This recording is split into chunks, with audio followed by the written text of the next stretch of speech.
এনাম ভাই যাকে প্রার্থী দিতে আমি ওখানে থাকতে তার একটু আমি দেখছি, আমি জানি উনি মার খাইছে, রাস্তায় ছিল, মিছিল করছে, মিটিং করছে, বা আমার মনে জেলও খাটছে, সব ঠিক আছে। এটা একটা জায়গায়, আমরা যে স্যাক্রিফাইস করি আবার একটা জায়গায়। আমার বন্ধু বান্ধব আমাকে বলে আমেরিকাতে, তোর দোস্ত তুই বিএনপির পিছনে যদি এইভাবে লেগে না থাকতি তোর আমেরিকাতে আরো 3টা বাড়ি হইতো। আমি এনাম ভাই বলেন, জুয়েল ভাই বলেন, যারা যারা প্রার্থী, কারোর বিরুদ্ধে আমার কোনো অভিযোগ নাই, কারোর বিরুদ্ধে কোনো আমার দ্বিমত নাই, কারোর বিরুদ্ধে কোনো আমার খারাপ কোনো মন্তব্য নাই। ওনারা সবাই উপযুক্ত, সবাই চাওয়ার মতো অধিকার আছে, আমিও তাদের একজন। যদি 7 জন প্রার্থী থাকতে পারি, আমি একজন হয়ে 8 জন হতে তার দোষের কিছু নাই, তাই না? এখন সব প্রার্থীদের চিন্তা থাকবে, চেষ্টা থাকবে, আকাঙ্ক্ষা থাকবে, তারা তাদের মতো করে কাজ করবে, জনগণের দৌড়ায় গেবে, জনগণের সাথে গণসংযোগ করবে, আপনাদের মাধ্যমে সবার কাছে যাওয়ার চেষ্টা করবে।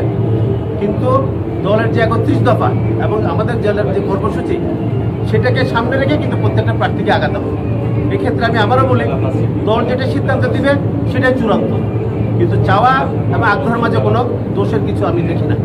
এবং যদি সেরকম কোনো সুযোগ আসে, অবশ্যই পরিবারের জন্য আমি কাজ করার জন্য চেষ্টা করব, এবং সেটা আমি আন্তরিকভাবেই করবো।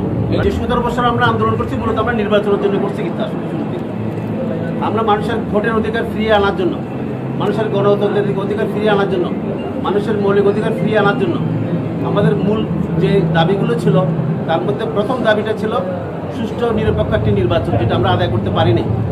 শেখ হাসিনা থেকে সেই নির্বাচনটা আমাদের পক্ষে আদায় করা সম্ভব হয়নি, এবং সে দিনের পর রাতে করেছে, বিনা ভোটে নির্বাচন করেছে, এগুলো আমরা সবাই জানি। এই পর্যায়ে যেহেতু একটা নতুন একটা পরিবেশ, নতুন একটা আমরা পরিস্থিতি সৃষ্টি হয়েছে স্বৈরাচারী হাসিনা পতনের পরে, আমরা আশা করি গণতান্ত্রিক পরিবেশে সকল দলের অংশগ্রহণে সুষ্ঠু এবং নিরপেক্ষ একটি নির্বাচন আমরা পাবো। জনগণ তাদের সেই হারানো ভোটাধিকার তারা ফিরে পাবে। যারা এত বছর ভোট দিতে পারে নাই, তারা ভোট দিতে পারবে। তরুণরা তাদের প্রথম ভোটটা ধানের শীষের পক্ষে দেবে, এটা আমরা আশা করব। আমাদের সারা দেশে 237 জনের মতো আমাদের প্রার্থীর নাম ঘোষণা করা হয়েছে দলের পক্ষ থেকে। এটা অবশ্য একটা প্রাথমিক সিলেকশন, এটা ফাইনাল না। তারপরও আমরা আশা করব দলের সিদ্ধান্ত আমরা চূড়ান্ত হিসেবে মেনে নিব।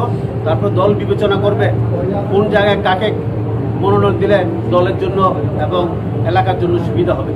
আমি যেহেতু আজকে প্রায় 35-40 বছর আমাদের রাজনীতির সাথে জড়িত, আমার নিজের একটা আকাঙ্ক্ষা আছে, একটা ইচ্ছা আছে, এবং এটি থাকাটাই স্বাভাবিক, এটা কোনো অপরাধ বা দোষের কিছু না। আমি চাই আমার এই পটিয়াবাসীর পক্ষ থেকে যদি আমার এর কোনো সুযোগ আসে, আমি পটিয়ার জন্য কাজ করতে চাই।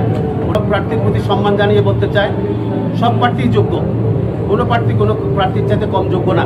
কিন্তু দল নমিনেশন দেবে একজনকে, কিন্তু সবার চাওয়া এবং পাওয়ার মাঝে তফাৎ থাকবে।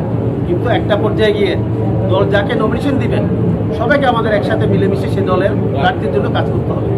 কিন্তু আমরা যারা প্রার্থী হতে চাই বা প্রার্থী হতে আগ্রহী, আমরা আমাদের মতো করে কাজ করে যাব।